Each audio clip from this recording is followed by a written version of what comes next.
This week we're continuing our countdown of our tax planning tips, some to be implemented before the 5th of April 2017 and some, like this one, to enable you to plan ahead to take advantage of the forthcoming changes. So here we are at number 9 in our weekly countdown. Today I want to know if you think you may be at risk of paying inheritance tax when you or your spouse dies. If the answer is yes, then you need to pay attention. First, it's important that you have a will. Second, you need to review that will because circumstances change. Today I'm going to remind you of a change which is coming in after the 5th of April on family homes, and this could save you or your family thousands of pounds. Let's start off with some basics.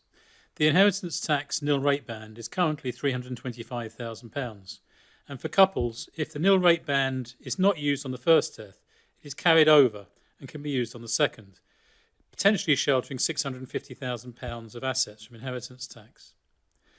So there are options. First, you could utilise your rate band on the first death by passing assets to your children and the like. Second, you could just leave everything to your spouse. There's no inheritance tax on the first death, and all the nil rate band can be carried over and used on the second death. What about if only part of the nil rate band is used on the first death? Well, here you look at what percentage of the nil rate band has not been used. You then apply that percentage to the nil rate band applicable in the year of the second death. So if we anticipate that the nil rate band will increase gradually over time, then the value of this transferred element will also go up over time. Now we come to the reason that you should be reviewing your wills.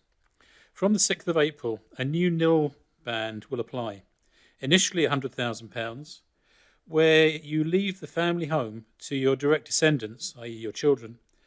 The £100,000 will rise each year until in 2020-21 it is £175,000, giving you potentially a nil rate band of £500,000 if you plan properly. There's a bonus.